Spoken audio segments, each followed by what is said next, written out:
রাজধানীর বাইরে লোডশেডিংয়ের নানামুখী প্রভাব। টাওয়ার ডেটা সেন্টার নিয়ে দুশ্চিন্তা টেলিকম খাতে, হ্রাস টেনে ধরতে হচ্ছে কক্সবাজারের পর্যটনে। এভাবে চলতে গেলে কক্সবাজার থেকে সরকার যে রাজস্ব পায় এটা অনেক ক্ষতি হবে। টাওয়ারে কোনো ইলেকট্রিসিটি নেই, আমরা যতটুকু পেরেছি জেনারেটর দিয়ে চালাচ্ছি, যতটুকু পাচ্ছি না সেক্ষেত্রে নেটওয়ার্কটা অফ থাকছে।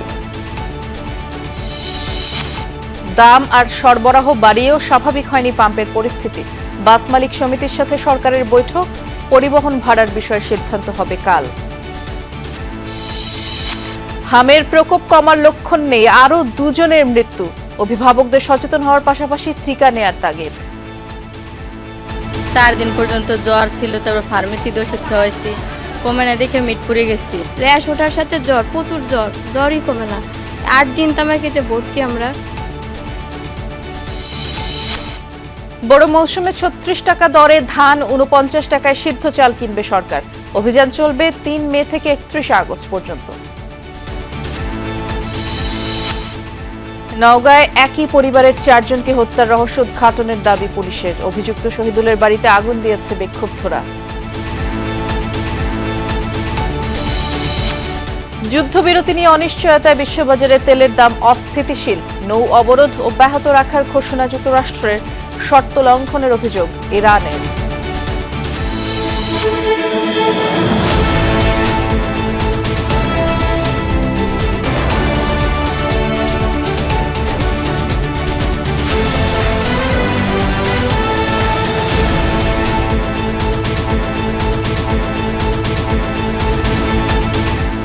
শুভেচ্ছা, দুপুরে বাংলাদেশে সবাইকে আমন্ত্রণ জানাচ্ছি। নুসরাত বৃষ্টির সাথে আছি। শিরোনামগুলো শুনছিলেন। রাজধানীর ফিলিং স্টেশনগুলোতে জ্বালানি তেলের সরবরাহ কিছুটা বেড়েছে, তবে অপেক্ষার দীর্ঘ লাইন এখনও আছে। তেলের দাম বাড়ানোর পাশাপাশি পাম্পগুলোতে অতিরিক্ত 20% সরবরাহের পরেও ভোগান্তি কমেনি। গতরাত থেকেই পাম্পে দেখা যাচ্ছে যানবাহনের দীর্ঘ সিরিয়াল, যা 1 থেকে 2 কিলোমিটার পর্যন্ত ছাড়িয়ে গেছে।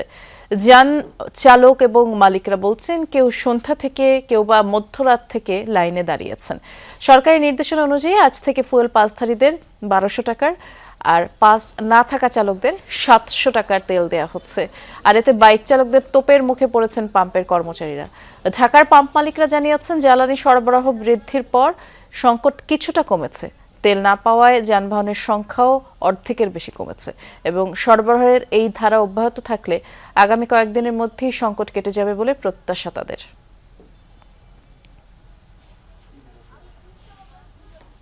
ভোগান্তি কমে নাই, 2টার সময় লাইন দিয়েছে। এই সিরিয়াল পাওয়ার জন্য 2টার সময় লাইন দিয়ে সারা রাত বসে। 2টা পাম্পে ঘুরে আসছি, বলছে ওনারা তেল নাই, মানে লম্বা লাইন। আর এখন পর্যন্ত চোখে তো ঘুম নাই, খাওয়া দাওয়া কিছুই নেই আমাদের। পুরো বাংলাদেশ সিস্টেমেরই সমস্যা, আর কিছু বলার নেই। আমি গতকাল সন্ধ্যার পরে গাড়ি দাঁড় করায় রাখছিলাম। তাহলে আজকের মতো দেন, আমরা ফুয়েল কাট করবো কিভাবে? প্রতিদিনই মাইকিং করতেছি যে সবাই ফুয়েল কার্ড নিয়ে আসবেন, যাদের ফুয়েল পাস আছে। এদের লিমিট অনুযায়ী কতটুকু ঢোকে, যদি 1200 টাকা ঢোকে তাহলে 1200 টাকা লিমিট, আর না হয় 1500 টাকা লিমিট দিই আমরা। আর যাদের ফুয়েল পাস নাই তাদেরকে 500 টাকা দিচ্ছি। এ পর্যায়ে রাজধানীর আসাদগেট এলাকার কি চিত্র সেটি জানবার চেষ্টা করব। সহকর্মী ফয়সাল মাহমুদ অপেক্ষা করছেন আমাদের জন্য। ফয়সাল, যেহেতু দাম বাড়ানোর পরেই ডিপো থেকে সরবরাহ বাড়ানো হয়েছে, সেক্ষেত্রে পরিস্থিতি কিছুটা হলেও স্বাভাবিক হওয়ার প্রত্যাশা ছিল, কিন্তু তার উল্টো চিত্রই দেখছি। এই মুহূর্তে আপনি যে ফিলিং স্টেশনের সামনে আছেন, সেখানকার চিত্র কি? বৃষ্টি শুরু থেকেই বলা হচ্ছিল যে দাম বাড়ালে হয়তো এই যে দীর্ঘ সিরিয়াল কিংবা চালকদের যে ভোগান্তি সেটি কিছুটা কমে আসবে। তবে আসলে এখনও পর্যন্ত গত 2-3 দিন হয়ে গেল দাম বাড়ানোর পরপর, তারপরে কিন্তু সরবরাহ বাড়ানো হয়েছে ফিলিং স্টেশনগুলোতে, কিন্তু দীর্ঘ যে সিরিয়াল সেটি কিন্তু এখনও ছোট হয়নি। অর্থাৎ মানুষের ভোগান্তি কিন্তু আমরা দেখতে পাচ্ছি সে আগের মতো রয়েছে। তবে কিছুটা ভিন্ন চিত্র তো অবশ্যই আছে। আমরা সকাল থেকে বেশ কয়েকটি ফিলিং স্টেশনে ঘুরে ঘুরে দেখেছি সেখানকার চিত্র, এবং আমরা যারা বাইকাররা রয়েছেন কিংবা যারা গাড়ির চালক রয়েছেন, যারা ব্যক্তিগত কিংবা সরকারি বিভিন্ন অফিসের গাড়ি নিয়ে এসেছেন তেল নেওয়ার ক্ষেত্রে, সে জায়গায় আমরা তাদের সাথে কথা বলেছি। তারা বলছেন যে অন্যান্য দিনের তুলনায় বা বিগত সময়ে যেরকম প্রায় 12 ঘন্টা 13 ঘন্টা লেগে যেত তেল সংগ্রহের ক্ষেত্রে, সে জায়গায় এখন কিছুটা সময় কিছুটা কমেছে। অর্থাৎ তারা এখন 3 থেকে 4 ঘন্টা, কোথাও আমরা সেটি দেখছি 5 থেকে 6 ঘন্টার মধ্যেই তারা তেল নিতে পারছেন। এবং আমরা তাদের সাথে কথা বলেছি, যদিও কিছুটা ভোগান্তি নতুন করে তৈরি হয়েছে, সেটা হচ্ছে ফুয়েল পাসের কারণে। কারণ এখানে যেহেতু হঠাৎ করে সরকারের দিক থেকে নির্দেশনা জারি করা হয়েছে যে ফুয়েল পাস ছাড়া তেল দেওয়া যাবে না, তেল দেওয়া হবে না, সে জায়গায় এই নির্দেশনা পালন করতে গিয়েই কিন্তু বিভিন্ন পাম্পগুলোতে আমরা দেখছি কিছুটা জটিলতা তৈরি হয়েছে। অনেক বাইকার আসলে তারা যেমন স্মার্টফোন ব্যবহার করতে পারেন না, কিংবা অনেকে আবার জানেনও না বিষয়টি। ফলে আমরা ফিলিং স্টেশনগুলোতে তেল নেওয়ার ক্ষেত্রে অনেকে দীর্ঘ রাত অপেক্ষা করে যখন পাম্পের সামনে আসেন তখনই তাদেরকে বলা হচ্ছে এই ধরনের কথা। সেক্ষেত্রে তারা বাকবিতণ্ডায় জড়িয়ে পড়ছেন বা কিছুটা বিশৃঙ্খলা হচ্ছে। তবে পাম্প মালিকরা যেমনটি বলছেন যে হয়তো আর 2-1 দিন পরে সরবরাহ যখন বাড়ানো হয়েছে, বাড়লে পর পরিস্থিতি হয়তো স্বাভাবিক হবে, এমনটি প্রত্যাশা করা হচ্ছে। ধন্যবাদ, বিস্তারিত জানাচ্ছিলেন ফয়সাল। পরিবহন ভাড়া বৃদ্ধির বিষয়ে আগামীকাল সিদ্ধান্ত নেওয়া হবে। দুপুরে সচিবালয়ে পরিবহন মালিক সমিতির সাথে বৈঠক শেষে সড়ক পরিবহন সেতুমন্ত্রী শেখ রবিউল আলম গণমাধ্যমকে কথা জানিয়েছেন। এর আগে মঙ্গলবার এক সংবাদ বিজ্ঞপ্তিতে বাংলাদেশ সড়ক পরিবহন মালিক সমিতি সরকারের আনুষ্ঠানিক সিদ্ধান্ত না আসা পর্যন্ত পরিবহন মালিক ও শ্রমিকদের বাস ভাড়া অপরিবর্তিত রাখার নির্দেশ দেয়। বলা হয়, সরকারের পক্ষ থেকে ভাড়া বৃদ্ধির কোনো প্রজ্ঞাপন জারি না হওয়া পর্যন্ত যাত্রীদের কাছ থেকে বর্তমান হারের চেয়ে বেশি ভাড়া আদায় করা যাবে না। মালিক সমিতি বলছে, পরিবহন খাত বর্তমানে ক্রমবর্ধমান আর্থিক চাপের মুখে রয়েছে। পরিবহনের ভাড়া বৃদ্ধির দাবি জানিয়ে আসছে সংগঠনটি।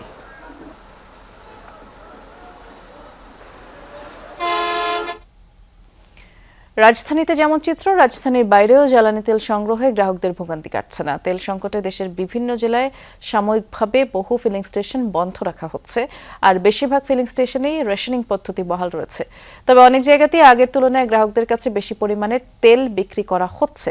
এতে করে বাইকার সহ যানবাহন মালিক ও চালকদের মাঝে কিছুটা স্বস্তি ফিরেছে, তবে দীর্ঘ সিরিয়ালের ভোগান্তি পোহাতে হচ্ছে।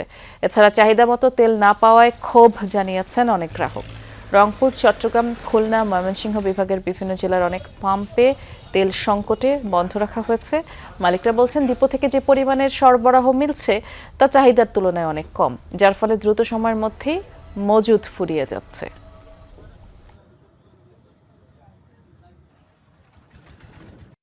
গতকালকে আমি দুর্গাপুরে ভোর 6টার দিকে ছিলাম, 6টা থেকে 4টে পর্যন্ত ছিলাম। ওখানে কোনো তেল পাইনি, এক ফোঁটাও আমি তেল পাইনি।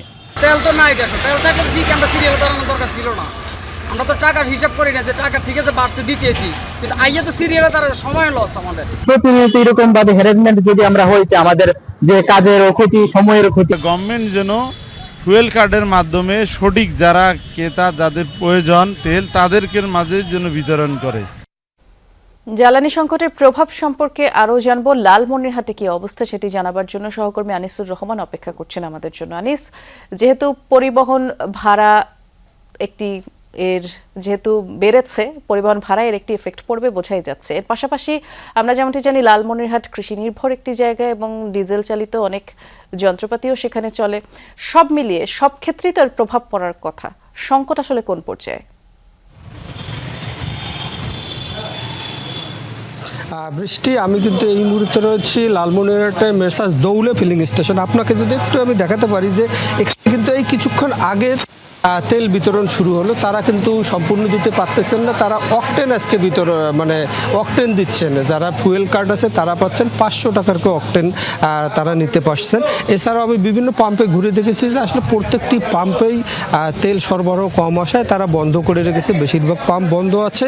আর এদিকে আপনি আরেকটি যদি বললেন যে আসলে তেলের দাম বৃদ্ধির কারণে কিন্তু পরিবহনের প্রত্যেকটারই পরিবহনের ভাড়া বৃদ্ধি পেয়েছে। এছাড়া কৃষিতেও কিন্তু ব্যাপক প্রভাব পড়েছে। কৃষিতে যে ডিজেল দিয়ে তারা শ্যালো মেশিন দিয়ে তারা পানি দিচ্ছেন, সেখানেও কিন্তু ডিজেলের দাম বেশি হওয়ার কারণে কৃষিতে প্রভাব পড়ছে। এছাড়াও আমি বিভিন্ন উপজেলায় খবর নিয়ে দেখেছি যে আসলে কয়েকদিন ধরে বিদ্যুৎ কিন্তু লোডশেডিং মারাত্মক আকার ধারণ করেছে। প্রত্যেক উপজেলায় দেখা গেল দিনে প্রায় 4-5 ঘন্টা করে বিদ্যুৎ থাকছে না, তার লোডশেডিং আনা পড়েছে। আর লোডশেডিংয়ের কারণে কিন্তু এই যে এসএসসি পরীক্ষার্থীরা তারাও কিন্তু চরম দুর্ভোগের মধ্যে পড়েছে। আসলে সব মিলিয়ে এই তেলের মূল্য বৃদ্ধির ফলেও কিন্তু আর মানুষের এই ভোগান্তি, এখানে লোকজন কিন্তু সকাল থেকে দাঁড়িয়েছে, তাদের এই ভোগান্তির কিন্তু শেষ নেই। বৃষ্টি, ছিলাম ভোগান্তির কথা আপনার মাধ্যমে। ধন্যবাদ আনিস। তীব্র লোডশেডিং আর জ্বালানি সংকটে বিপর্যস্ত কক্সবাজারের পর্যটন খাত। বাধ্য হয়ে অনেক হোটেল সীমিত করেছে সেবার মান। পর্যটকরা হোটেল বুকিং এর আগে জেনারেটর সুবিধা সম্পর্কে নিশ্চিত হয়ে নিচ্ছেন। পরিস্থিতি নিয়ন্ত্রণে সরকারের বিশেষ হস্তক্ষেপ চান সংশ্লিষ্টরা। 5 তারকা মানের এই হোটেল কদিন আগেও ছিল আলো ঝলমলে, অথচ জ্বালানি সংকট আর তীব্র লোডশেডিং এর চাপে এখন অনেকটা ম্লান। পর্যটন নগরী কক্সবাজারের সবগুলো হোটেল মোটেলের চিত্র অনেকটা এমন। দিনের বেলা সূর্যের আলো থাকলেও রাতে তৈরি হয় গুমোট পরিবেশ। 5-6 ঘন্টার বেশিও লোডশেডিং হচ্ছে। সো 6 ঘন্টা যদি লোডশেডিং হয়, আমার কাছ থেকে প্রায় আপনার 170 লিটার ডিজেল আমাকে ব্যবহার করতে হচ্ছে। দেশের যে পরিস্থিতি, ডিজেলটা ঠিক মতো তো পাওয়া যায় না। এই গরমের মধ্যে আমরা অন্তত ফাঁকাটা চালু রাখতে না পারি, লাইটটা জ্বালিয়ে দিতে না পারি, এই যে কথা বাদিয়ে দিলাম, তাহলে যারা অনেক কষ্ট করে কক্সবাজার ভ্রমণে আসতেছেন তারা আবার নতুন করে কষ্ট করতেছে। এভাবে চলতে গেলে কক্সবাজার থেকে সরকার যে রাজস্ব পায় এটা অনেক ক্ষতি হবে। পর্যটকদের সেবা নিশ্চিতে হোটেল মোটেলগুলোতে নিজস্ব জেনারেটরের ব্যবস্থা থাকলেও জ্বালানি সংকটে নিরবিচ্ছিন্নভাবে ব্যবহার সম্ভব হচ্ছে না। বাধ্য হয়ে অনেক hotel motel room service, central AC, lighting, live music সহ নানা সুবিধা সীমিত করেছে। ইলেকট্রিসিটি কনজাম্পশনের ক্ষেত্রে লিফট অনেক বড় ভূমিকা রাখে, সেখানেও আমরা লিমিট করার চেষ্টা করছি, স্পেশালি সন্ধ্যার পরে। আমাদের লবির এসিটা অলমোস্ট অফই থাকে আপনার যখন জেনারেটর অন করা হয়। অ্যান্ড দেন হচ্ছে আমাদের যে লন্ড্রি সার্ভিস আছে সেটাও এফেক্ট হচ্ছে, লন্ড্রি আমরা ক্লোজতে রাখছি। আমার এখানে দেখেন 10টা এসি, আমরা এখানে চালাচ্ছি মাত্র 3টা হয় 2। এমন পরিস্থিতিতে পর্যটকরাও কাঙ্ক্ষিত সেবা পেতে হোটেল বুকিংয়ের আগে জেনারেটর সার্ভিস নিশ্চিত করছেন। একই সংকটে পড়েছেন রেস্তোরাঁ মালিকরাও। প্রথমে জিজ্ঞেস করে আপনি আমাদের জন্য বিদ্যুৎ কিংবা আপনার জ্বালানি যথাযথ মজুত আছে কিনা, তখন কিন্তু আমাদের কিন্তু বলতে হয় আমাদের আছে। কক্সবাজারে 4.5 শতাধিক হোটেল মোটেলে প্রতিদিন প্রায় 10,000 লিটার জ্বালানির চাহিদা। লোডশেডিং বেড়ে যাওয়ায় চাহিদা বেড়েছে দ্বিগুণ। শহীদুল সুমন, যমুনা নিউজ। মাত্রাতিরিক্ত লোডশেডিং এবং অপ্রতুল বিদ্যুৎ সরবরাহের প্রভাব দেশের টেলিকম খাতে পড়তে শুরু করেছে। একের পর এক সাইট ডাউন হতে শুরু করেছে। বিভিন্ন অঞ্চলের টাওয়ার, ডেটা সেন্টার, নেটওয়ার্ক ব্যবস্থাপনা নিয়ে সংশ্লিষ্টরা হিমশিম খাচ্ছেন। এমটপ বলছে, নেটওয়ার্ক সচল রাখার জন্য বর্তমানে প্রতিদিন 1 লাখ লিটারের বেশি জ্বালানির দরকার হচ্ছে, কিন্তু স্থানীয় ফিলিং স্টেশন থেকে চাহিদার বিপরীতে খুবই সামান্য সরবরাহ মিলছে। পরিস্থিতি উত্তরণের কৌশল নির্ধারণে বিদ্যুৎ বিভাগ, মোবাইল অপারেটর সহ অংশীজনদের নিয়ে আগামীকাল জরুরি সভা আহ্বান করেছে বিটিআরসি। দেশজুড়ে মাত্রাতিরিক্ত লোডশেডিংয়ের বিরূপ প্রভাব পড়েছে টেলিকম খাতে। বিভিন্ন অঞ্চল থেকে সাইট ডাউনের খবর আসছে। ডাটা সেন্টার ও নেটওয়ার্ক ব্যবস্থাপনা নিয়ে বিড়ম্বনায় পড়েছেন সংশ্লিষ্টরা। পপসমূহ বন্ধের উপক্রম হয়েছে। এমন পরিস্থিতিতে উদ্বিগ্ন মোবাইল অপারেটরদের সংগঠন এমটপ। বিষয়টি নীতি নির্ধারকদের জানানো হয়েছে। বলা হচ্ছে, তৃণমূলে 10 থেকে 15% সাইট ডাউন বা বন্ধ হয়েছে, যার প্রভাবে টেলিযোগাযোগ এবং ইন্টারনেট সেবা প্রদান ক্ষতিগ্রস্ত হচ্ছে। যে সব অপারেটরের ক্ষেত্রে প্রায় অ্যাভারেজ 10% থেকে 15% কিন্তু টাওয়ারে কোনো ইলেকট্রিসিটি নেই। আমরা যতটুকু পেরেছি জেনারেটর দিয়ে চালাচ্ছি, যতটুকু পারছি না সেক্ষেত্রে নেটওয়ার্কটা অফ থাকছে। এখন নেটওয়ার্কটা খুব ভালনারেবল জায়গায় আছে। যদি এটার সুরাহা না হয় এবং এভাবে যদি বিদ্যুৎ চলে যায় 4-5 ঘন্টা, তাহলে কোর নেটওয়ার্কগুলো হুমকির মধ্যে পড়ে যাবে। 4টি মোবাইল ফোন অপারেটরের 27টি ডাটা সেন্টার আছে। প্রতিটি ডাটা সেন্টার সচল রাখার জন্য ব্যবহার হচ্ছে একাধিক জেনারেটর। প্রতিটি জেনারেটরের জন্য প্রতিদিন দরকার পড়ছে সর্বোচ্চ 3,500 লিটার ডিজেল। এর সাথে টাওয়ার সচল রাখতে আরও বাড়তি জ্বালানির প্রয়োজন, কিন্তু স্থানীয় ফিলিং স্টেশন থেকে চাহিদার বিপরীতে সরবরাহ মিলছে খুবই সামান্য। যথেষ্ট পরিমাণ সহযোগিতা, সহমর্মিতার কথা বলা হয়েছে, কিন্তু গ্রাউন্ড পর্যায়ে এই ইমপ্লিকেশনসটা আসলে বা ইমপ্লিমেন্টেশন লেভেলে গিয়ে আমরা এটার একটু ঘাটতি পরিলক্ষিত হচ্ছে। যে এখান থেকে বিপিসি যদি একটা নির্দেশনা দিয়ে দেয় পেট্রোল পাম্পগুলোকে বা ডিপোগুলোকে, যে একটা সুসংহত একটা মানে নিরবিচ্ছিন্নভাবে যেন আমরা এই সাপোর্টটা পাই ওনাদের কাছ থেকে, পেট্রোল অথবা ডিজেল যেখানে যেটা যেভাবে প্রয়োজন। টেলিযোগাযোগ অবকাঠামো সচল রাখার জন্য নিরবচ্ছিন্ন বিদ্যুৎ সরবরাহের পাশাপাশি এ খাতে জরুরি জ্বালানি সরবরাহের উদ্যোগ নেওয়ার জন্য সংশ্লিষ্ট মন্ত্রণালয়ে চিঠি পাঠিয়েছে বিটিআরসি। করণীয় নির্ধারণে আগামীকাল বিদ্যুৎ উন্নয়ন বোর্ড, ডিপিডিসি, ডেসকো এবং মোবাইল অপারেটরদের নিয়ে সভা আহ্বান করেছে সংস্থাটি। মাসুদুজ্জামান রবিন, যমুনা নিউজ, ঢাকা। আগামী 2 থেকে 3 মাসের মধ্যে জ্বালানি শূন্য হবে এমন শঙ্কায় ক্রয়াদেশ স্থগিত করেছে আন্তর্জাতিক ক্রেতা প্রতিষ্ঠান। প্রাক বাজেট আলোচনায় এমন উদ্বেগ প্রকাশ করেছেন বাংলাদেশ চেম্বার অব কমার্সের সভাপতি আনোয়ারুল আলম চৌধুরী পারভেজ। জানান এসব ক্রয়াদেশ ভারতে চলে যাচ্ছে। এদিকে এনবিআর চেয়ারম্যান বলেন, নিবন্ধিত ভ্যাট প্রতিষ্ঠান মাত্র 8 লাখ, অথচ অর্থনৈতিক ইউনিট কোটির উপরে। দেশের স্বার্থে রাজস্ব আদায় বাড়াতে হবে। দিন দিন আরও স্পষ্ট হচ্ছে দেশে জ্বালানি সংকটের চিত্র। শুধু ফিলিং স্টেশনই না, এর প্রভাব পড়ছে উৎপাদন আর মূল্যস্ফীতিতে। রপ্তানিতেও নেই কোনো সুখবর। সব মিলিয়ে নানামুখী চ্যালেঞ্জের মুখে দেশের উৎপাদন খাত। এনবিআরের সাথে প্রাক বাজেট আলোচনায় ব্যবসায়ী সমিতির নেতারা বলেন, কমাসের মধ্যেই দেশ জ্বালানি শূন্য হবে এমন শঙ্কায় রয়েছে আন্তর্জাতিক ক্রেতা প্রতিষ্ঠান। ফলাফল, এসব ক্রয়াদেশ চলে যাচ্ছে পার্শ্ববর্তী দেশ ভারতে। পর্যাপ্ত জ্বালানির অভাবে সবচেয়ে বেশি ভুগছে ক্ষুদ্র আর মাঝারি শিল্প। জনজীবনেও কমেছে মানুষের ক্রয় ক্ষমতা। গত এক সপ্তাহে প্রায় 4টা বড় বড় কাস্টমারকে শুনলাম যে তোমার দেশে তো আর 2-3 মাস পরে তো তোমরা ইলেকট্রিসিটি থাকবে না, এবং তোমরা তো তোমাকে অর্ডার দিতে এখন আমাদের কিন্তু টপ ম্যানেজমেন্ট থেকে এখন না করা হচ্ছে, এবং এগুলি কিন্তু এখন ইন্ডিয়াতে যাওয়া শুরু করেছে। ট্যাক্স এক্সাম্পশন লিমিট আমরা প্রস্তাব করেছি 5 লক্ষ টাকা পর্যন্ত, সেটাকে শূন্য।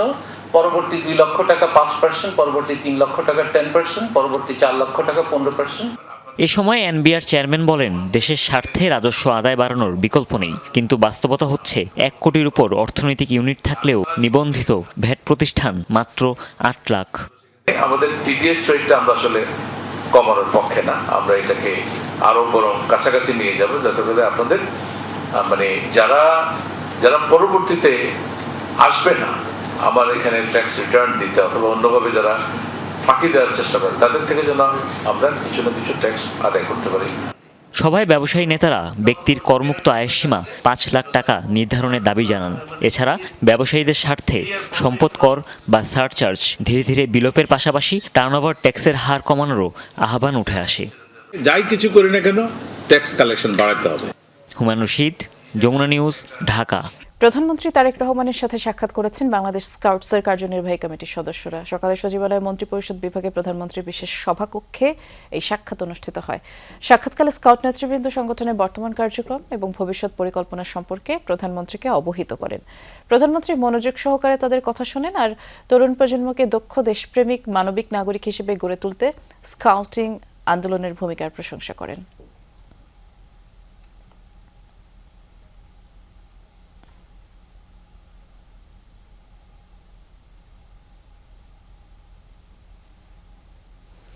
গত 24 ঘন্টায় হাম ও উপসর্গ নিয়ে মহাখালী টিএনসিসি হাসপাতালে 2 রোগীর মৃত্যু হয়েছে। নতুন করে 123 জন ভর্তি হয়েছে। মোট ভর্তি 484 রোগী। স্বাস্থ্য অধিদপ্তরের তথ্য অনুযায়ী 15 মার্চ থেকে মঙ্গলবার সকাল 8টা পর্যন্ত সারা দেশে হাম ও উপসর্গ নিয়ে 223 জন মারা গেছেন। আর মোট আক্রান্ত রোগীর সংখ্যা 25,935 জন। হাম সন্দেহে হাসপাতালে ভর্তি হয়েছে 17,085 জন। হাসপাতাল থেকে ছাড়া পেয়েছে 14,106 জন। হামের প্রকোপ বিবেচনায় উচ্চমাত্রার জ্বর দেখলে আইসোলেশনে নেওয়ার পরামর্শ দিচ্ছেন চিকিৎসকরা। এছাড়া উচ্চমাত্রার জ্বর, কাশি, ফুসকুড়ি, মুখে ঘা এমন সব উপসর্গ দেখলেই বাবা মায়েরা সন্তানদের নিয়ে হাসপাতালে ছুটছেন। শিশুদের পাশাপাশি এখন বড়রাও হামে আক্রান্ত হচ্ছেন। মিটপুরে গেছি, সেই জায়গায় আমার পরীক্ষা নিরীক্ষা দিছে, ভর্তি দিছে। সেই জায়গায় 4 দিন ছিলাম, মোটেও জ্বর কমে নেই একটু। তারপরে এই জায়গায় পাঠাইছে, এই জায়গায় আসার পরে এখন একটু মানে সুস্থ আছে। হঠাৎ শরীরে র্যাশ ওঠা শুরু করছে। র্যাশ ওঠার সাথে জ্বর, প্রচুর জ্বরই কমে না। 8 দিন তামাকে যে ভর্তি আমরা গোপালগঞ্জ হসপিটালে ছিলাম, সেই জায়গাতে এখানে আসছি। 3টা হসপিটাল থেকে ফেরত দিয়ে দিছে, পরে মিটফুড থেকে এখানে আসতে বলছে, তো পরে এখানে আসছে, পরে ওরা ভর্তি রাখছে। দিন যতই গড়াচ্ছে বরিশাল বিভাগে হামের প্রকোপ ততই বাড়ছে। প্রতিদিন গড়ে শতাধিক শিশু উপসর্গ নিয়ে হাসপাতালে ভর্তি হচ্ছে। হামের সাথে দেখা দিচ্ছে নিউমোনিয়া সহ নানা শারীরিক জটিলতা। অবস্থার অবনতি হলে রাজধানীতে পাঠানো হচ্ছে। এই সংকট মোকাবিলায় চিকিৎসার পাশাপাশি টিকার উপর জোর দিয়েছে স্বাস্থ্য বিভাগ। বরগুনার তালতলী উপজেলার 6 বছরের শিশু মাফিয়া পটুয়াখালী হাসপাতালে চিকিৎসা নিয়ে সুস্থ হয়ে ফিরেছিল বাড়িতে। তারপর আবারও অসুস্থ হয়ে পড়ে সে। এবার ঠাঁই হয়েছে বরিশাল শের-ই বাংলা মেডিকেলে। নগরীর পলাশপুরের 11 মাসের তাহারিমা ভর্তি ছিল রাজধানীর একটি হাসপাতালের আইসিইউতে। সুস্থ হয়ে ফেরার পর আবার ভর্তি হতে হয় বরিশালে। রোগীর স্বজনদের অভিযোগ আছে চিকিৎসা সেবা নিয়ে। এই বুধবার ভর্তি করছি, বৃহস্পতিবার এই সব নাকমি যাই গেছে। এই নাম কাটতে লইয়া কয় বরিশাল এই বরিশাল বেলা এখানে বসে খেলছে মালছে, খাবার খাইছে, ওই সব করছে। ইংরেশনটা দেওয়ার পরে আমার বাচ্চা কাহিল। এরা যদি এমন ভুল চিকিৎসা দেয়, আজকে আমার বাচ্চা হয়েছে, কালকে তো আর একজনের বাচ্চা হইতে পারে। বিভাগে জ্যামিতিক হারে বাড়ছে হামের উপসর্গবাহী রোগী। আক্রান্তদের অধিকাংশই ভর্তি হচ্ছে শের-ই-বাংলা মেডিকেলে। রোগীর চাপে হিমশিম অবস্থা এই সেবা কেন্দ্রে। শিশু বিভাগের 4টি কক্ষ এখন হাম কর্নার। প্রতিটি বেডে 3 থেকে 4 জন রোগী। বাকিদের জায়গা হচ্ছে মেঝেতে। আসলে আবাসন সমস্যা, এক সিটে 2 জন 3 জন করে বসাতে দেয়। তারপর অতিরিক্ত গরম, সিট তো পাই নাই। সিট বলতে আমরা এই রোডে আমাদের বিছনা দিছে। শিশু ওয়ার্ডের জন্য একটা অনেক বড় বার্ডেন আমাদের এই মুহূর্তে হাম। আমরা তো হিমশিম খাচ্ছি, কিন্তু আমরা সবাইকে চিকিৎসা দিচ্ছি এবং আমাদের হাম রোগীদের জন্য আলাদা একটা আইসোলেশন ওয়ার্ড করা আছে আমাদের। হামের সাথে বিশেষ কোনো জটিলতা না থাকলে হাসপাতালে ভর্তি না করার পরামর্শ বিশেষজ্ঞ চিকিৎসকদের। কিন্তু নর্মাল যে হাম রোগী এটা বেশি সংখ্যক, মোর দ্যান 90-95%। ওনারা বাড়িতেই চিকিৎসা করবেন, তাতে আতঙ্কিত হওয়ার কিছু নেই। দেখা যাচ্ছে জনসাধারণ নিজেরই সে ভিটামিন ক্যাপসুল খাওয়াচ্ছে।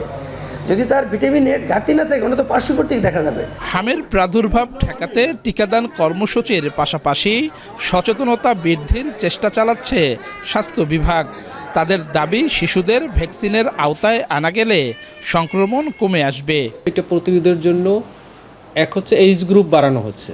আমরা আগে 2টা ভ্যাকসিন দিতাম 9 মাস আর 15 মাসে। এখন এইজ গ্রুপটা নামিয়ে এসে 6 মাস থেকে 59 মাস। বরিশাল বিভাগে এ পর্যন্ত 19 শিশুর মৃত্যু হয়েছে, আক্রান্ত প্রায় 2000। কাউসার হোসেন, যমুনা নিউজ, বরিশাল। হামের 6 মাসের টিকা স্টক আছে। পরবর্তী 6 মাসে টিকা দিতে সমস্যা হবে না বলে স্বাস্থ্যমন্ত্রী সরদার মোহাম্মদ সাখাওয়াত হোসেন জানিয়েছেন। বলেছেন, টিকার কোনো সংকট নেই। রাজধানীর শাহবাগে সুপার স্পেশালাইজড হাসপাতালে চীনের কুনমিং মেডিকেল ইউনিভার্সিটির সাথে বাংলাদেশ মেডিকেল বিশ্ববিদ্যালয়ের সমঝোতা স্মারক অনুষ্ঠান শেষে সাংবাদিকদের তিনি জানিয়েছেন, স্বাস্থ্য খাতে লোকবল সংকট নিরসনে 1 লাখ স্বাস্থ্যকর্মী শিগগিরই নিয়োগ করতে যাচ্ছে সরকার। এছাড়া সকল উপজেলা পর্যায়ে হাসপাতালে চিকিৎসকদের নিরাপত্তার জন্য 10 জন সশস্ত্র আনসার নিয়োগ করা হবে। মন্ত্রী বলেন, বাংলাদেশকে এগিয়ে নিতে সব ধরনের সহযোগিতা করে যাচ্ছে চীন। দুদেশের দীর্ঘমেয়াদী ও বন্ধুত্বপূর্ণ সম্পর্কের কারণেই এ সমঝোতা হয়েছে। চীন বাংলাদেশকে অর্থনৈতিক সহায়তা থেকে শুরু করে নানামুখী কাজ করে যাচ্ছে। আর এ সময় উল্লেখ করেন, করোনাকালীন সময়ে চীন বাংলাদেশের পাশে দাঁড়িয়েছে।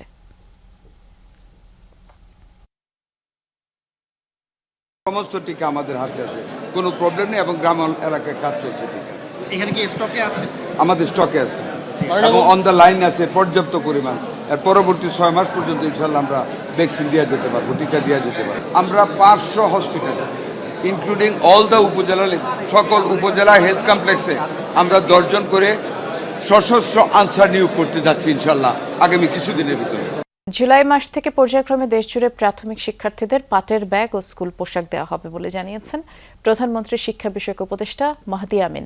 সকালে সচিবালয়ে ব্রিফিংয়ে তিনি জানিয়েছেন, প্রত্যেক উপজেলায় 2টি করে স্কুলকে পাইলট প্রজেক্টের আওতায় আনা হবে। ধনী দরিদ্রের পার্থক্য ঘুচিয়ে সমাজে সমতা প্রতিষ্ঠা করা হবে। এ সময় স্থানীয় সরকার প্রতিমন্ত্রী মীর শাহে আলম বলেন, সব শিক্ষার্থীকে একই কাপড়ে ইউনিফর্ম দেওয়া হবে। প্রাথমিকভাবে 1 লাখ শিক্ষার্থীকে এই পোশাক দেওয়া হবে।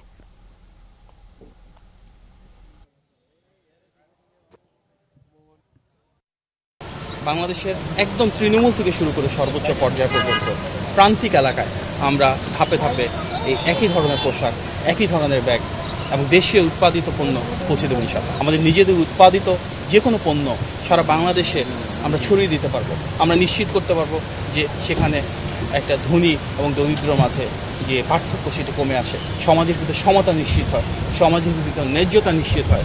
আমরা সেটা শুরু করতে যাচ্ছি। তরুণ প্রজন্মকে প্রতিটি ক্ষেত্রে দক্ষ ও যোগ্য হিসেবে গড়ে তুলতে চায় সরকার, জানিয়েছেন প্রাথমিক ও গণশিক্ষা মন্ত্রণালয়ের প্রতিমন্ত্রী ববি হাজ্জাজ। রাজধানীর বাংলাদেশ চীন মৈত্র সম্মেলন কেন্দ্রে শিক্ষা বাজেট নিয়ে গণসাক্ষরতা অভিযানের আলোচনা অনুষ্ঠানে তিনি বলেছেন, সরকার প্রাথমিক শিক্ষাকে অষ্টম শ্রেণী পর্যন্ত বিস্তৃত করতে চায়। আর্থিক প্রণোদনা নিশ্চিত করা ছাড়া শিক্ষার্থীদের বিদ্যালয়ে ধরে রাখা সম্ভব নয় বলেও তিনি মন্তব্য করেন। শিক্ষার মানোন্নয়নে পাঠ্যক্রম সংস্কার ও আনন্দদায়ক গল্পের মাধ্যমে শিক্ষা পদ্ধতি চালুর উপরেও জোর দেন তিনি। অবকাঠামোগত উন্নয়নের চেয়ে লার্নিং বেসড বা শিক্ষণ নির্ভর স্কুলিংয়ে আগামীতে বেশি মনোযোগ দেওয়া হবে বলে জানান ববি হাজ্জাজ।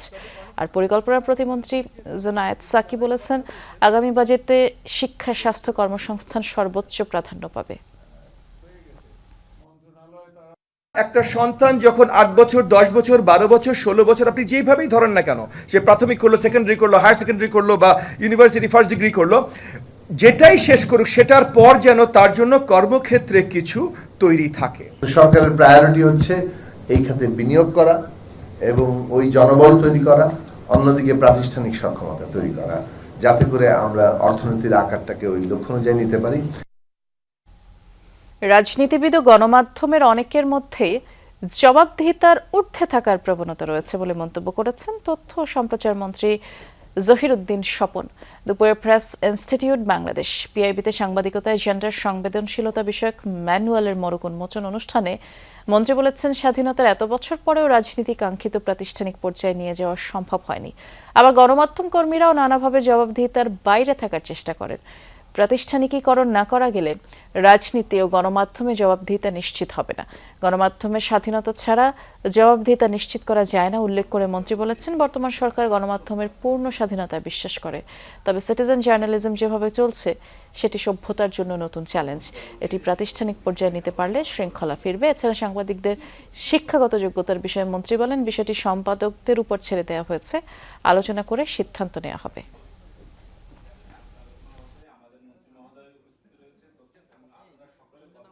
বিভিন্ন পকেটে যে আপনাদের তৎপরতা, মুভমেন্ট, এগুলিকে বহাল রাখার পাশাপাশি আমাদের গোটা সমাজে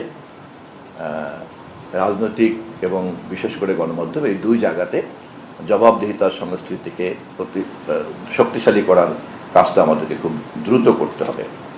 এবছর 5 লাখ মেট্রিক টন ধান, 12 লাখ মেট্রিক টন সিদ্ধ চাল কিনবে সরকার। বোরো ধান ও চাল সংগ্রহের মূল্য নির্ধারণ ও পরিধারণ কমিটির বৈঠকে এই সিদ্ধান্ত হয়েছে। প্রতি কেজি বোরো ধান 36 টাকা, প্রতি কেজি সিদ্ধ চাল 49 টাকা দরে কেনার সিদ্ধান্ত নেওয়া হয়েছে। সভা শেষে ব্রিফিংয়ে তথ্য জানিয়েছেন কমিটির সভাপতি স্বরাষ্ট্রমন্ত্রী সালাউদ্দিন আহমদ।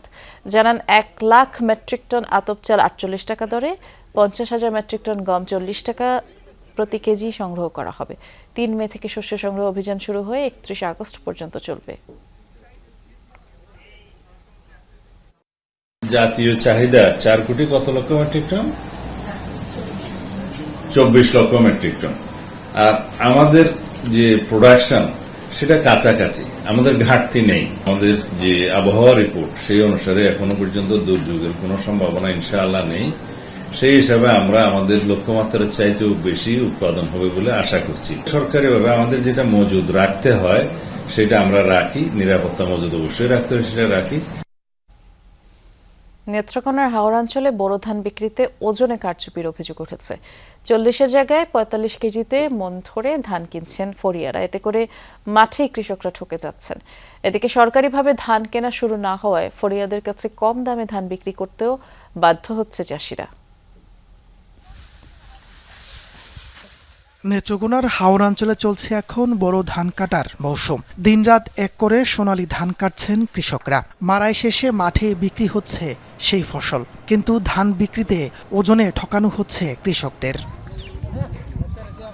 তাদের অভিযোগ, দেশের প্রচলিত নিয়ম অনুযায়ী 40 কেজিতে 1 মণ হওয়ার কথা থাকলেও স্থানীয় কিছু অসাধু ব্যাপারীরা 42 থেকে 45 কেজিতে 1 মণ করে ধান কিনছেন।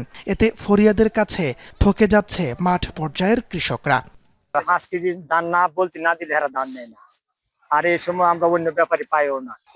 700, 800, 900 বিঘি নিতে হবে কারণ নিতে হয় না বিজা যান বেতন লাগে কারণ বৃষ্টি হইলে আমরা কিনা তৈতে হতার বাড়ি এলাকার মানুষ আমরা রাস্তাঘাট নাই বুঝুন এই কারণে আমরা বেতন নাই বেতন লাগে। ভেজা ধান কেনাতে ওজনে একটু বেশি নেওয়া হচ্ছে বলে দাবি ফরিয়াদের। তাদের দাবি মিল মালিকদের কাছে বিক্রির সময় দিতে হয় 41 কেজি করে, এই জন্যই ধান বেশি নেওয়া হচ্ছে।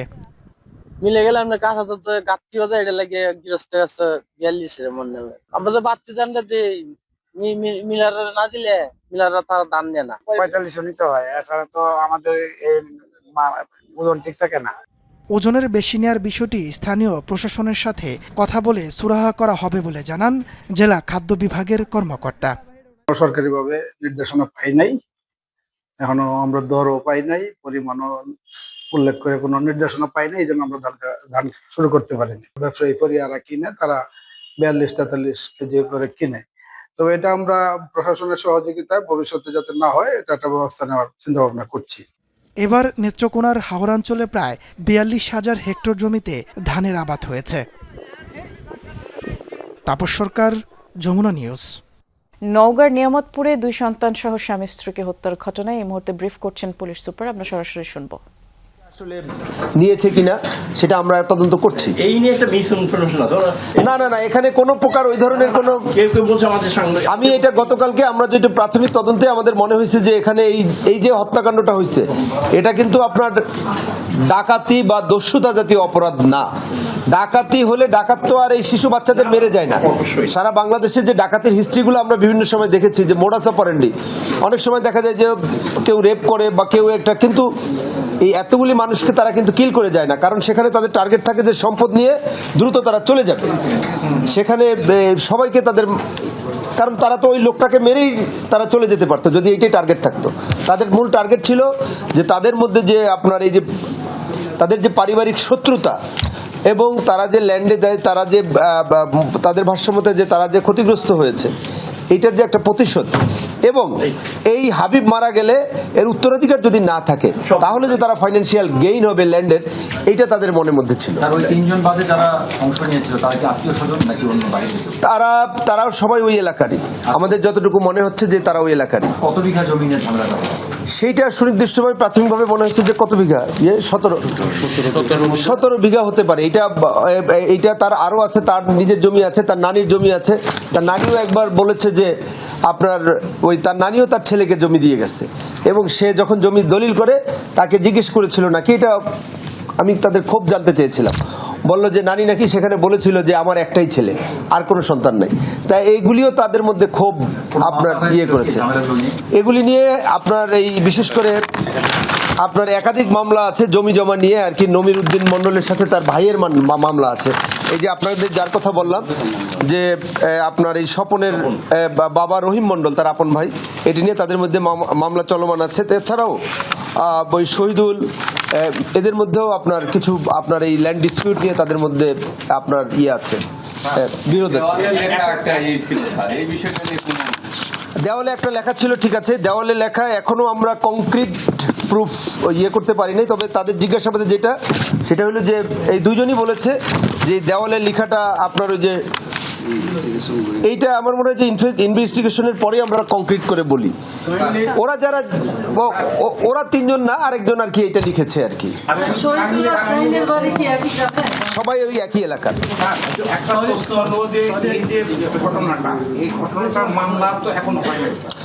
মামলা হয়ে রেকর্ড হয়েছিল, মামলা হয়েছে স্যার। নওগাঁয় একই পরিবারের 4 জনকে হত্যাকাণ্ডের ঘটনা নিয়ে পুলিশ সুপার ব্রিফ করছিলেন, এবং যেমনটি ধারণা করা হচ্ছে খুব সম্ভবত জমি জমা নিয়ে বিরোধের জেরে এই হত্যাকাণ্ড। পরবর্তীতে আরও বিস্তারিত সম্পর্কে জানানো হবে। এর আগে নওগাঁর এই হত্যাকাণ্ডের জের ধরে সকালে অভিযুক্ত শহীদুল ইসলামের বাড়িতে বিক্ষোভধরা আগুন দেয়। এলাকায় পুলিশ মোতায়েন করা হয়েছে। নৃশংস এই হত্যার ঘটনায় জিজ্ঞাসাবাদের জন্য নিহত হাবিবুর রহমানের বাবা, 2 বোন, ভগ্নিপতি শহীদুল ইসলাম, তার ছেলে সবুজকে হেফাজতে নেয় পুলিশ। গতরাতে অজ্ঞাতনামাদের আসামি করে একটি হত্যা মামলা করেন নিহত গৃহবধূ পপি সুলতানার বাবা। জমি জমা নিয়ে বিরোধের জেরে হত্যাকাণ্ড হয়েছে বলে স্থানীয়রাও ধারণা করছে। সোমবার রাতে উপজেলার বাহাদুরপুর গ্রামের হাবিবুর রহমান, তার স্ত্রী পপি সুলতানা, 9 বছরের ছেলে পারভেজ, 3 বছরের মেয়ে সাদিয়া আক্তারকে গলা কেটে হত্যা করা হয়।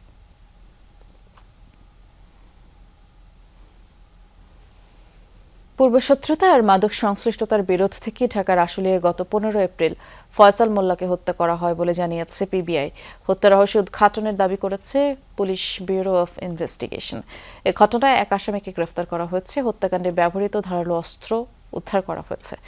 বুধবার ঢাকা জেলা পিবিআই কার্যালয়ে সংবাদ সম্মেলন করে সংস্থাটি। এ সময় পুলিশ সুপার এন.এম. মোর্শেদ বলেছেন, পূর্বশত্রুতা ও মোবাইল ফোন ছিনতাইয়ের জেরে এই হত্যাকাণ্ড।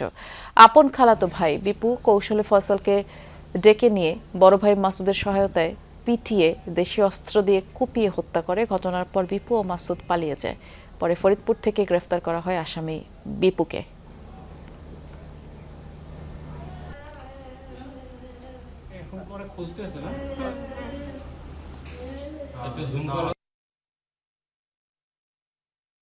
বিপুর বড় ভাই, তার নাম হচ্ছে মাসুদ, সে ঘটনাস্থলে হাজির হয়।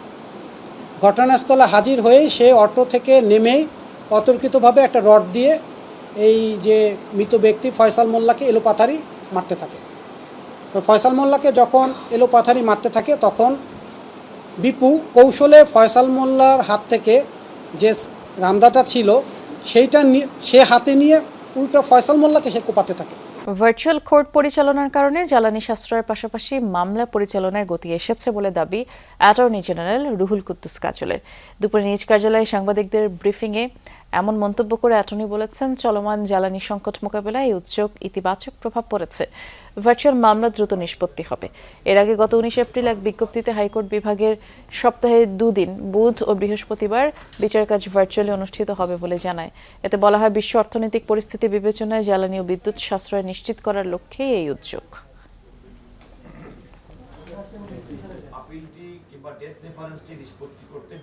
হাইকোর্ট বিভাগ নয়, সারা দেশের প্রত্যেকটি আদালতও কিন্তু একটা পর্যায়ে কিন্তু ভার্চুয়ালি তথ্য প্রযুক্তির মাধ্যমে অনলাইনে চলার একটা চলছিল।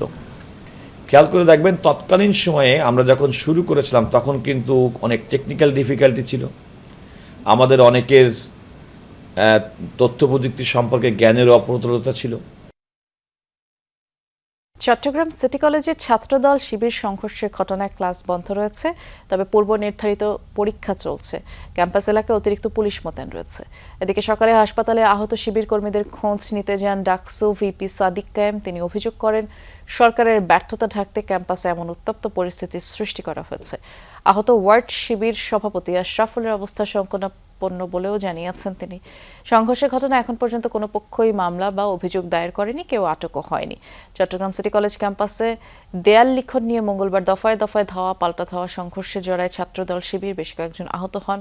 ঘটনার জন্য দুপক্ষই একে অপরকে দায়ী করছে।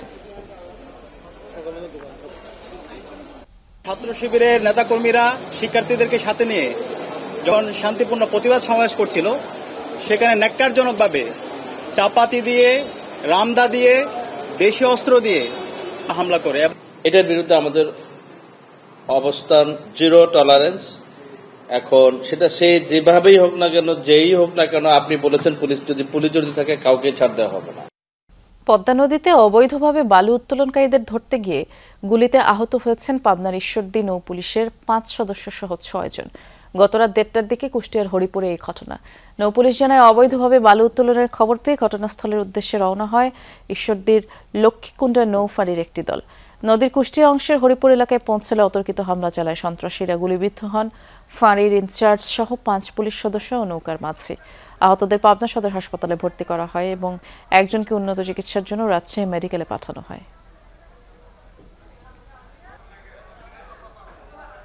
আসি আমাদের বলে যে আপনারা নৌকা সাইড চলে যান। আমি নৌকা স্টার্ট দিতে যাই, তখন এলো পথে ওখানে শুরু করলো গুলি করি সবাই আমরা সব আহত।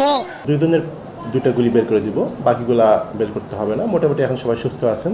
2 জনকে ছেড়ে দিচ্ছি আর 3 জনকে রেখে দিচ্ছি আপাতত। ওরা কাছাকাছি যাওয়ার পরে ওদের উপরে গুলিবর্ষণ করার পরে আমাদের পার্টি 5 জন ছিল। 5 জন গেছে এখানে, আরেকজনকে রাজশাহীতে পাঠানো হয়েছে।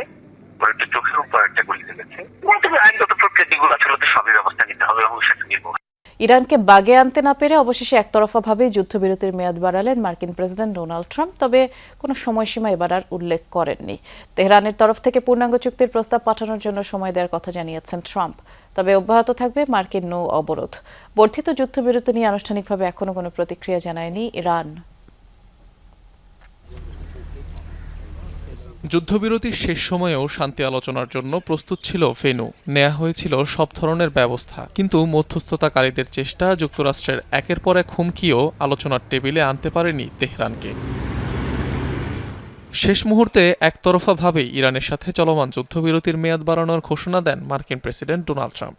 দাবি করেন পাকিস্তানের ফিল্ড মার্শাল আসিম মুনির ও প্রধানমন্ত্রী শেহবাজ শরীফের অনুরোধেই নিয়েছেন এই সিদ্ধান্ত। জানান এই যুদ্ধবিরতি ততক্ষণ পর্যন্ত কার্যকর থাকবে যতক্ষণ না ইরানের প্রতিনিধিরা যুক্তরাষ্ট্রের কাছে ঐক্যবদ্ধ প্রস্তাব নিয়ে আসে। সে সময় অবধি ইরানের বন্দর ঘিরে অব্যাহত থাকবে মার্কিন নৌ অবরোধ।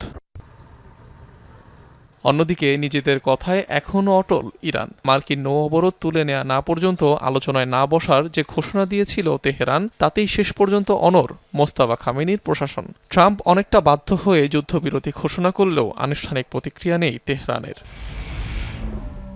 এমন অবস্থায় মধ্যপ্রাচ্যে আবারও যুদ্ধ পরিস্থিতি তৈরির শঙ্কা দেখা দিয়েছে। সামরিক বাহিনীকে সম্পূর্ণরূপে প্রস্তুত থাকার নির্দেশ দিয়েছেন মার্কিন প্রেসিডেন্ট ডোনাল্ড ট্রাম্প। নতুন করে অস্ত্র সরঞ্জাম প্রস্তুতের কথা জানিয়েছে সেন্টকম। জবাব দিতে তৈরি ইরানও। মার্কিন প্রেসিডেন্ট এবং সেই দেশের বারবার দেয়া হুমকির পরিপ্রেক্ষিতে সতর্ক করা হচ্ছে, ইসলামিক ইরানের বিরুদ্ধে কোনো আগ্রাসন ও পদক্ষেপ নেওয়া হলে আমাদের সশস্ত্র বাহিনীও অবিলম্বে পূর্ব নির্ধারিত লক্ষ্যবস্তুতে হামলা চালাবে। আগ্রাসী যুক্তরাষ্ট্র ও শিশু হত্যাকারী জায়নবাদী শাসনকে আগের চেয়ে আরো কঠোরভাবে একটি শিক্ষা দেয়া হবে। বর্ধিত যুদ্ধবিরতির সিদ্ধান্তকে স্বাগত জানিয়েছে মধ্যস্থতাকারী পাকিস্তান। অনিক রহমান, যমুনা নিউজ। যুদ্ধবিরতি নিয়ে অনিশ্চয়তায় বিশ্ববাজারে অপরিশোধিত তেলের দামে অব্যাহত অস্থিতিশীলতা। বুধবার বিভিন্ন সূচকের মান ওঠানামা করতে দেখা যায়। সবশেষ ব্র্যান্ড ক্রুডের দাম 0.2% কমে ব্যারেল প্রতি দাঁড়িয়েছে $98 কিছুটা উপরে। মার্কিন বাজারেও সামান্য কমেছে তেলের দাম। WTI ক্রুডের দাম 0.3% কমে দাঁড়িয়েছে ব্যারেল প্রতি $89 উপর। যুদ্ধবিরতি নিয়ে অনিশ্চয়তার মধ্যেই গত কয়েকদিনে বিশ্ববাজারে দফায় দফায় তেলের দাম ওঠানামা করেছে। এশিয়ার শেয়ার বাজারেও টালমাটাল দশা দেখা দিয়েছে। রাত পোহালে পশ্চিমবঙ্গ রাজ্য বিধানসভা নির্বাচন 2 ধাপের ভোটাভুটির প্রথম ধাপ আগামীকাল অনুষ্ঠিত হবে। 152টি আসনে হবে ভোট গ্রহণ, যা সকাল 7টা থেকে বিকেল 5টা পর্যন্ত চলবে। ইভিএম মেশিন পাঠানো হচ্ছে ভোট কেন্দ্রগুলোতে এবং এই ধাপে আলোচিত আসনগুলোর মধ্যে রয়েছে উত্তরবঙ্গের দার্জিলিং, জলপাইগুড়ি, কোচবিহার, মালদা, মুর্শিদাবাদ, দক্ষিণবঙ্গের পূর্ব মেদিনীপুরের নন্দীগ্রাম। অবাধ শান্তিপূর্ণভাবে নির্বাচন উপলক্ষে 3 স্তরে নিরাপত্তা বলয় নিশ্চিত করা হয়েছে। পুলিশ ও অন্যান্য বিভাগের পাশাপাশি সেনাও মোতায়েন করা হচ্ছে। আকাশপথে নজরদারি চালাবে বিমান বাহিনীর সদস্যরা। যেসব অঞ্চলে আগামীকাল নির্বাচন নেই সেসব এলাকায় চলছে ক্ষমতাসীন তৃণমূল কংগ্রেস ও প্রধান বিরোধী দল বিজেপির প্রচারণা।